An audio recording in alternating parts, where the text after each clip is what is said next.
Do it. Hello everybody and welcome to episode 8 of Course to Course, where I play courses from coast to coast. We're going to Pagaent Hill Disc Golf Course in Custer, South Dakota. And here I'm including a little bit of footage from my drive through, I think it's called the Needles Scenic Byway. Called that because of the really unique spires of rocks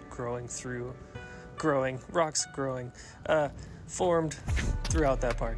Anyway, hole 1, 220 feet uphill, throwing the Magnolia, which I realize at this elevation is fading fast, but we still pick up the bird. Hole 2, 223 feet, I'm choosing a forehand, which is extremely rare. I think this might be my first or second forehand birdie on the Course to Course series, so shout out to that.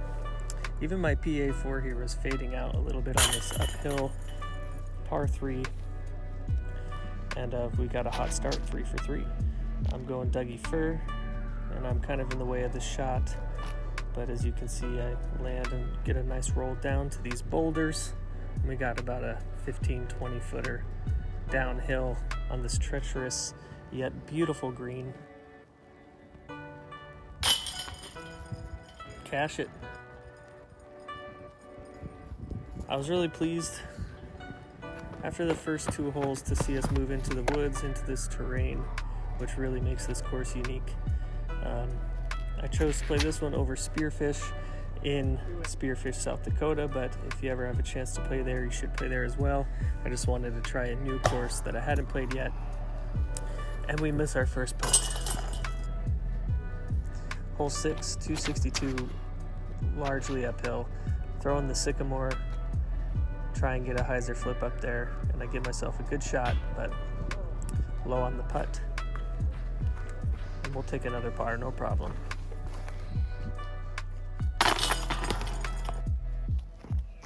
Hole 7, this shot moves downhill to the right. And I think this actually was going to go way too deep. I might have caught this rock wall and landed where I was. And I hit like the ring at the bottom of the chains there and managed to stay in. Hole 8, first comet shot of the round, and I nearly ring it up.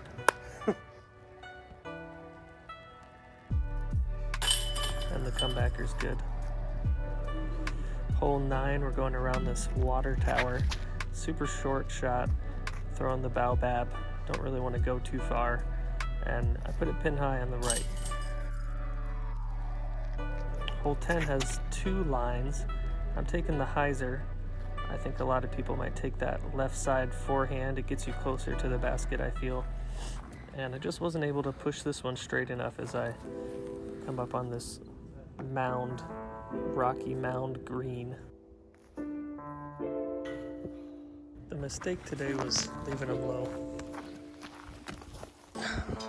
Also apologize if there's any background noise. I am recording this voiceover in an airport. Here we go, hole 11, throwing the maiden downhill. Can you imagine what that sounds like? Somebody at an airport saying throwing a maiden downhill. Anyway, we move into hole 12. This shot just catches a branch right there. Man, it would have been a good ace run, I think. And drops us about 30 short. We sneak it in over the rim. I'm smiling about that. We got another maiden shot here on hole 13, 194 feet. Behind the basket is a rock wall and a large drop off, but somehow we stayed on top of the rock wall. Hole 14, kind of a blind shot. You can see the flag of the basket down there. We push it a little bit long, even with the putter, and we sneak that one over the rim. I think in the last 3 holes, that's a combined like 6 inches over the rim for putts. This is a long turnover downhill. We put it inside circle 1, and we get another one. I think that counts as 0 inches over the rim, but still in. Hole 16, 422 feet, severely downhill. Probably my favorite shot on the course, just trying to hyzer flip up right through that middle gap. And you can see the flag down there. Oh my gosh. I thought it was almost in, but as you can tell, I just landed short. But honestly, I'd take that every single day on that hole. Now the reverse type of hole, straight uphill. Maybe the same type of elevation change, but uphill instead of down. We'll still manage to drop in a birdie. Hole 18, downhill 270 feet. I threw a wizard here, hoping that it would not glide as far as it did. Pushed like 60 feet past the basket, I think. I tried to ring it up to get one last highlight birdie, but par is fine. We finish at 14 down at Pagaent Hill. Fun disc golf course. Thanks to Jake Servati who recommended this one, or else I probably would not have checked it out. And this is my alternate hole 18 here, from hole 18's tee pad to the practice basket. Just make sure no one else is at the park if you try this. But hey, thank you everybody for checking out this latest episode of Course to Course. I hope you enjoyed it. Take care.